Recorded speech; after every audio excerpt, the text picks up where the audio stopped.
की वंदे मातरम, वंदे मातरम। बहुत बहुत धन्यवाद साथियों। सर्वप्रथम आज इस प्रांगण में हम लोग पुनः पधारे हैं। आप लोगों को छठ महापर्व की हार्दिक बधाई और शुभकामना देते हैं। साथियों, आज इस महापर्व के साथ आया हमारा लोकतंत्र का महापर्व भी है। एक बेटी बनकर, एक बहन बनकर अपने क्षेत्र के लिए हर क्षेत्र में विकास करने का प्रयास हमने किया। जिस तरह एक महिला अपने घर को सजाती और संवारती रहती है, हमने ठीक उसी महिला की तरह अपने विधानसभा क्षेत्र को विकास की योजनाओं से सजाने और संवारने का काम किया। अभी हमसे पहले बोल रहे सभी वक्ताओं ने आपके सामने जिला स्तरीय बातों को रखा, आपके गांव में होए गए विकास के कार्यों को रखा। साथियों, आगे 5 साल और काम करना है। जादू की कोई झड़ी ना मेरे पूर्वजों के पास थी और ना हमारे आने वाले कल की पीढ़ी के पास है, लेकिन जिस सेवा और ईमानदारी के साथ हमने काम किए, उस ईमानदारी और सेवा भाव का आज हम मजदूरी मांगने के लिए आए। आप लोगों से आपका कीमती मत और हर एक वो मत जो विकास की ओर, विकास की गति को और आगे बढ़ाए, वैसे कमल फूल छाप पर दीजिए जो एनडीए की सरकार, डबल इंजन की सरकार, माननीय प्रधानमंत्री नरेंद्र मोदी जी और माननीय मुख्यमंत्री नीतीश कुमार जी के हाथों को मजबूत करे और साथ ही साथ उपेंद्र कुशवाहा, चिराग पासवान और जीतन राम मांझी को बिहार में विकास करने की गति को और तेजी से आगे बढ़ने का मौका मिले। आज बिहार सरकार की अनेकों योजनाओं को धरातल पर उतारा गया, चाहे वो पुल पुलिया हो, चाहे वो मेडिकल कॉलेज हो, राजकीय महिला डिग्री कॉलेज हो, या घर घर बिजली और राशन भेजने का काम किया। ये जन कल्याणकारी योजनाओं को माननीय प्रधानमंत्री और नीतीश कुमार जी ने बहुत ही सूझबूझ के साथ गरीबों को, वंचित को आगे बढ़ाने के लिए किया। जहां हम लोग विधानसभा में एक तरफ ये मांग करते थे कि जो पेंशन योजना है उसको 400 से दुगना कर दिया जाए, वहीं माननीय मुख्यमंत्री नीतीश कुमार और वित्त मंत्री सम्राट चौधरी जी ने उसको लगभग तिगुना करके 1100 रुपए बढ़ा दिया। खेल खिलाड़ियों से अभी हमारे अध्यक्ष जी ने आप लोगों को बताया कि कहां 2005 की वो घोषणा कि राजकीय महिला डिग्री कॉलेज बनना चाहिए, और 15 साल बीत गया। 2020 में हम लोगों ने उसको बनाने का प्रयास किया और 2025 में सफलता मिली, तो आज हजारों लड़कियां वहां पर शिक्षा ग्रहण कर रही हैं और जिला में स्थापित हुआ राजकीय महिला डिग्री कॉलेज। उस कॉलेज के उद्घाटन के समय माननीय मुख्यमंत्री जी जब जमुई की इस पावन धरती पर आए तो उन्होंने मुझसे कहा कि 15 साल मुझसे ये कॉलेज नहीं बन पाया, लेकिन आपने एक बेटी होने के नाते, एक महिला होने के नाते, महिला सशक्तिकरण को आगे बढ़ाते हुए इस कॉलेज को मेरे हाथों उद्घाटन कराया। इसके लिए उन्होंने मेरा धन्यवाद किया। और साथ ही साथ एक युवा, एक खिलाड़ी होने के नाते उन्होंने मुझसे पूछा कि इस क्षेत्र के युवाओं के लिए हम क्या कर सकते हैं, खिलाड़ियों के लिए हम क्या कर सकते हैं। माननीय मुख्यमंत्री जी की एक योजना जो मेडल लाओ नौकरी पाओ की योजना है, आज उस योजना से जोड़ते हुए जमुई में 30 करोड़ का स्पोर्ट्स कॉम्प्लेक्स प्रशिक्षण केंद्र बन रहा है, जहां जमुई के युवा और युवती खेल के माध्यम से भी सरकारी नौकरी पा सकते हैं साथियों। और यह चीज मात्र 7 महीने के भीतर उस स्पोर्ट्स कॉम्प्लेक्स का डिमांड हमने मुख्यमंत्री जी के सामने रखा और मुख्यमंत्री जी ने 7 महीने के अंदर उसको टेंडर में डालकर आज जाकर देखिए तो वहां पर भी काम शुरू है। हम मेडिकल कॉलेज की चर्चा नहीं करेंगे क्योंकि हमसे पहले हमारे वक्ताओं ने इसके बारे में आपको पूर्णतः बताया।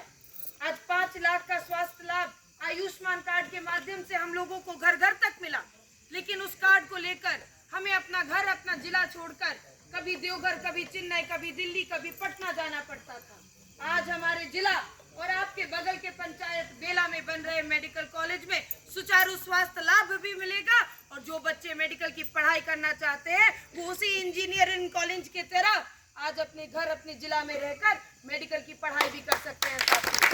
जहाँ तक रही से ग्रामीण क्षेत्रों में सड़कें बनी, 7 पुल।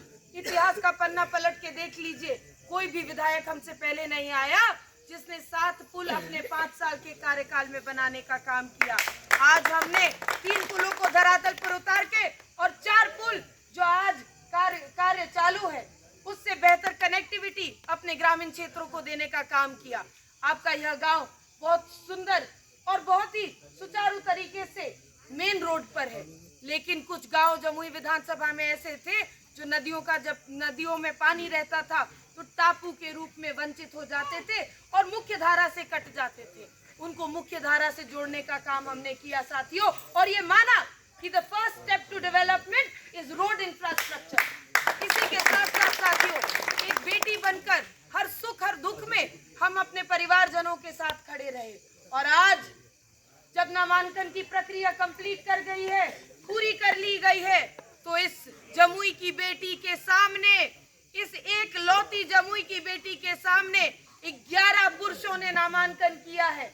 और मैं आज आप लोगों से यही आश्वासन, यही उम्मीद और यही प्रार्थना करने आई हूँ कि इस बेटी ने जो अपना घर परिवार कुल खानदान मानते हुए हर एक ग्रामीण जनता के घर में, हर एक ग्रामीण जनता के साथ उसकी लड़ाई लड़ने के लिए जब हम खड़े रहे, तो आज आप लोग मेरी ये लड़ाई मेरे साथ लड़िए और मेरे स्वाभिमान को बचाने के लिए, मेरे सम्मान के लिए हर एक मतदान कमल फूल छाप पर कीजिए साथियों, और अपनी जमुई की बेटी को सेवा करने का एक और मौका पुनः दीजिए।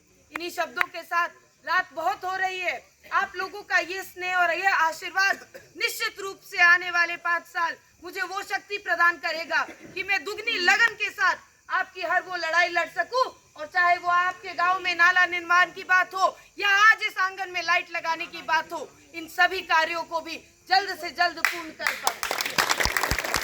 साथियों, आज से कुछ दिनों बाद 11 तारीख को चुनाव है।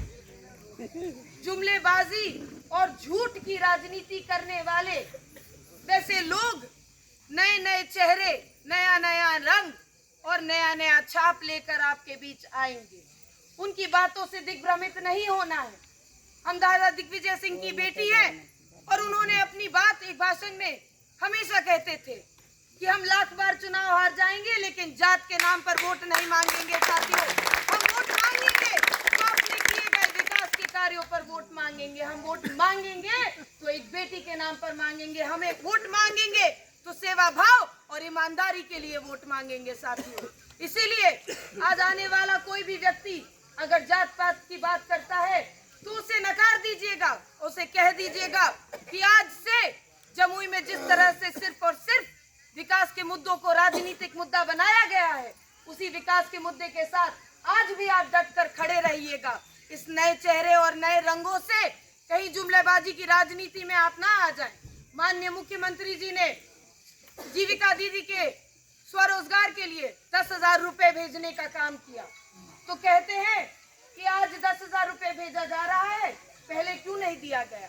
अरे जब सड़कें नहीं थी तब आपने सड़कें तो नहीं बनाई। माननीय मुख्यमंत्री जी नीतीश कुमार ने सड़कें बनाई, लाइट पहुंचाया, तो सड़क बनाने के बाद हम लोग जो टमटम और टांगा पर घूमते थे आज 4 चक्का और 2 पहियों पर चल रहे हैं। उसी तरह से जीविका दीदी की ये योजना 15 साल पहले शुरू की गई थी और आज उस योजना को समय के साथ परिवर्तित करते हुए 10,000 रुपए अपने रोजगार को बढ़ाने के लिए आज आर्थिक सहायता दी जा रही है। उसी तरह से लोग कहते हैं कि आज 125 यूनिट बिजली फ्री कर दिया। अरे आपकी बेटी ने, आपकी विधायक ने जमुई विधानसभा की ये बात जो अनियमितता पाई जा रही थी बिल में, उसकी बात 2 बार विधानसभा में खड़े होकर माननीय मुख्यमंत्री के सामने बहस लड़ाने का काम किया और एनडीए की बैठक में अनेकों जनता दल यूनाइटेड और भारतीय जनता पार्टी के हमारे भाइयों ने हमारा साथ दिया।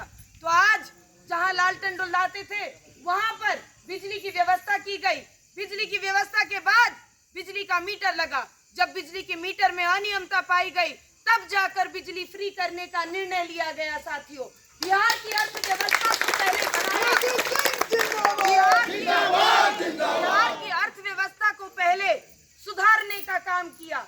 उसके बाद जो गरीब गुरबा लोगों थे उनको 125 यूनिट बिजली फ्री देने का काम किया।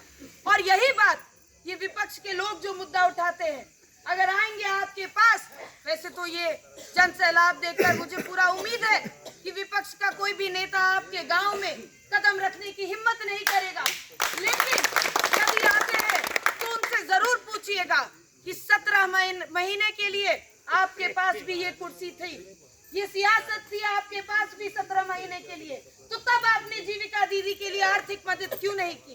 तब आपने फ्री बिजली का प्रावधान क्यों नहीं किया? तब आपने कोई भी जन कल्याणकारी योजना को धरातल पर क्यों नहीं उतारा?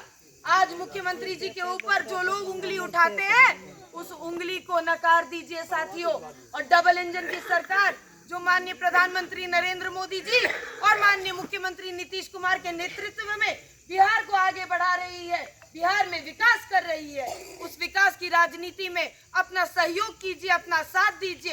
11 तारीख को कमल फूल छाप पर बटन दबा के अपनी बेटी को आशीर्वाद दीजिए। बहुत बहुत धन्यवाद। जय हिंद, जय बिहार, जय भारत।